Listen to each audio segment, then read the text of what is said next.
Das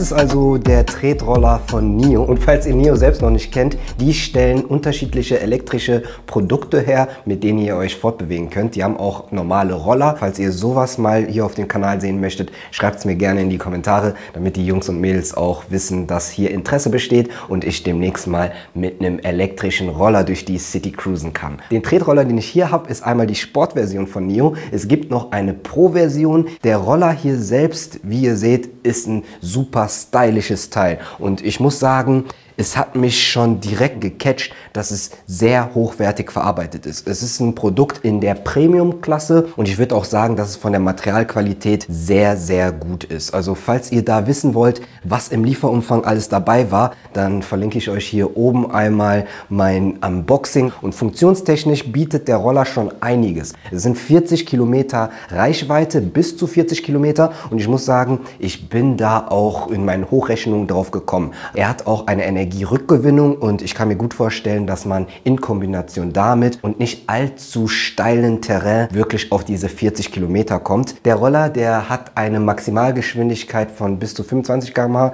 Hier in Deutschland darf man nur 20 fahren, und das ist ein bisschen schade, weil hier auch so ein Punkt ist, wo der Roller für mich nicht ganz überzeugt. Also die 20 km/h, da braucht man schon eine Weile, bis man die erreicht hat. Der zieht nicht so schnell wie die Konkurrenz. Ja, und um das mal empirisch zu beweisen, bin ich dahergegangen und habe Tests gemacht. Hier einmal Lime und NIO verglichen. Auf den ersten paar Metern tut sich da nichts, und der NIO ist sogar schneller. Aber hier im Vergleich mit Tier und Lime seht ihr, dass nach einer Weile beide an dem NIO-Scooter vorbeiziehen und auch gewinnen. Dann habe ich mal den Eco-Modus im NIO-Scooter getestet, und ihr seht, im Eco-Modus hat man da überhaupt gar nichts an Geschwindigkeit und ist sehr langsam. Fahrkomfort, muss ich sagen, ist super, und dadurch, dass der Schwerpunkt des Rollers hier ziemlich tief unten liegt und das Trittbrett auch sehr breit ist, genauso wie der Lenker, ist das fahrkomfortmäßig super gemacht, und ich hatte echt keine Probleme, längere Zeit auf dem Tretroller zu sein. Aber wie gesagt, ich bin jemand, der da doch ein bisschen schneller unterwegs sein möchte,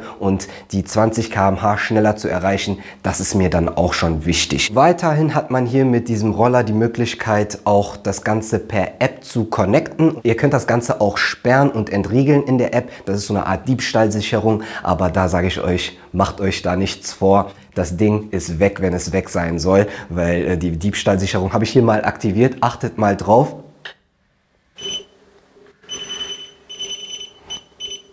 Nee, also das würde mich sogar anspornen, das Ding mitzunehmen. What? Bro, what are you talking about, man? Und wenn ich das hier einmal zuklappe und wir es anheben, dann piept da auch gar nichts mehr. Deswegen würde ich euch sagen, vertraut hier nicht auf diese Diebstahlsicherung. Die ist eher als kleine Abstreckung gedacht. Es gibt ja diese Rollertaschen, die man vorne dran macht. Da könnt ihr euch dann eine Kette besorgen oder so eine Handschelle, mit der ihr dann den Roller irgendwo sichern könnt, an einer Laterne oder in einem Fahrradkeller. Ein weiterer Punkt dieses Rollers ist hier die schöne Halogenlampe. Die ist auch sehr, sehr hell. Ich bin mehrmals nachts gefahren und habe echt überrascht geschaut, wie weit diese Leuchte dann auch wirklich strahlt. Am Tag merkt man da nicht so, dass das so krass ist. Wenn der Akku mal leer ist, dann braucht ihr bis zu 5 Stunden, um das Ganze wieder voll zu laden. Und wie gesagt, ihr kommt damit sehr gut 40 Kilometer weit. Als nächstes kommen wir mal zur NIO App, und die ist sehr schön gestaltet. Die App, die hat mich wirklich überzeugt. Das ist eine sehr schöne App. Die passt zum ganzen Design des Geräts, wirkt einfach hochwertig. Das Gerät hat halt regelmäßig Updates in meiner Testzeit bekommen. Das erste Update war schwer zu installieren. Ich brauchte mehrere Anläufe, um es dann wirklich erfolgreich zu installieren. Seitdem sind 2 weitere dazugekommen, und die waren reibungslos. Die Software ist aber trotzdem etwas, was für meinen Geschmack noch ein bisschen Verbesserung braucht. Also gerade so Sachen wie der benutzerdefinierte Modus, da könnt ihr nur einstellen, wie schnell das letztendlich fahren soll. Mich würde wirklich interessieren, diese 0 zu 20 Geschwindigkeit, wie schnell man die 20 erreichen kann. dass man das irgendwie einrichten kann. In der App könnt ihr das Ganze dann sperren oder entsperren. Jetzt habe ich es einmal entsperrt. Es gibt in der App auch die Möglichkeit der Schnellverriegelung. Das heißt, ihr klickt dann einmal auf den Power-Button, haltet ihn gedrückt, bis es dann gesperrt wird. Und das ist dann so eine schnelle Möglichkeit, das Ganze unterwegs zu sperren und irgendwo kurz stehen zu lassen. Aber wie gesagt, vertraut nicht auf diese Diebstahlsicherung. Zum Entsperren müsst ihr den Tretroller dann einmal kurz aktivieren und könnt in der App per Bluetooth dann wieder die Konnektivität hinzufügen. Entsperrt das Ganze und dann könnt ihr los. Also es ist schon sehr praktisch, das Ganze zusammenzuklappen. Also ich mache das einmal und demonstriere euch, wie man es zusammenklappt. Dann nimmt es schon relativ wenig Platz weg, aber wenn ihr schmale Gänge habt, dann stört das hier schon. Also mit einem Freund hatte ich anfangs noch gedacht, okay, zum Aufsperren des Scooters muss man hier drücken, aber es gibt hier um die Ecke einen einfachen Button und das ist super easy. Ihr schiebt es so einfach hoch und das Coole hierbei ist, dass diese Arretierung automatisch einrastet. Und dann klappt ihr das einfach zusammen. Ich finde, das ist sehr gut gemacht und der Scooter ist fahrbereit. Dann kommen wir letztendlich auch zu meinem Fazit und wie ich den Roller finde. Ich bin ein ganz großer Fan davon, dass das ein Premium-Produkt ist. Also es ist ein Roller, der anders als viele Mitbewerber ist der sehr solide gebaut und das Fahren fühlt sich super sicher an.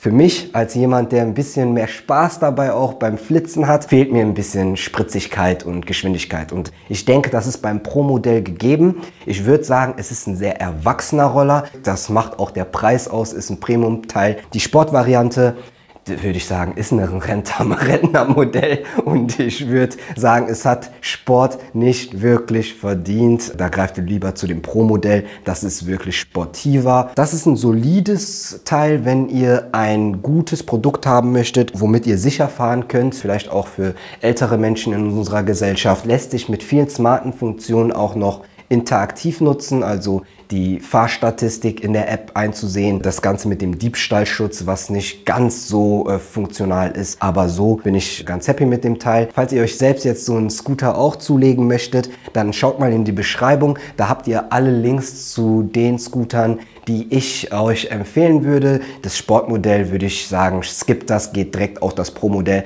Da habt ihr ein bisschen mehr Spaß, auch ein bisschen mehr Sicherheit. Das hat nämlich 2 Bremsen hinten und vorne. Das Sportmodell hat nur vorne eine Bremse. So meine Lieben, das war jetzt mein Review zum NIO E-Scooter und wie ihr mitbekommen habt, habe ich ein bisschen Kritik auch geäußert. Ich finde, es hat den Namen Sport nicht verdient, aber Komfort hätte es viel besser getroffen. Es ist ein sehr komfortabler E-Scooter und ich finde, für Leute, die nicht auf Beschleunigung Wert legen und nämlich nur darauf achten, dass sie komfortabel von A nach B kommen, ist es definitiv eine gute Wahl. Trotzdem würde ich euch ans Herz legen, nehmt ein bisschen mehr Geld in die Hand und kauft euch direkt das Pro-Modell. Das ist definitiv von den Ausstattungsmerkmalen und von der Leistung noch mal ein bisschen besser. Nichtsdestotrotz hatte ich jetzt mega Spaß hier damit und ich hoffe, ihr hattet Spaß mit diesem Video. Wir sehen uns dann hoffentlich im nächsten Video und falls du den Kanal noch nicht abonniert hast, dann bitte ich dich doch am besten jetzt mal das Abo-Button, besser gesagt den Abo-Button zu klicken und am besten auch die Glocke zu aktivieren, damit du kein weiteres Video mehr verpasst. In diesem Sinne, wir sehen uns. Bis dahin, ciao.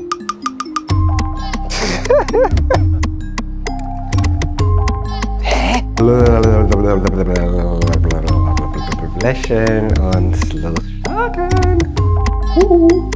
Und nicht allzu steil. Fahrkomfort, funktionstechnisch weiterhin zur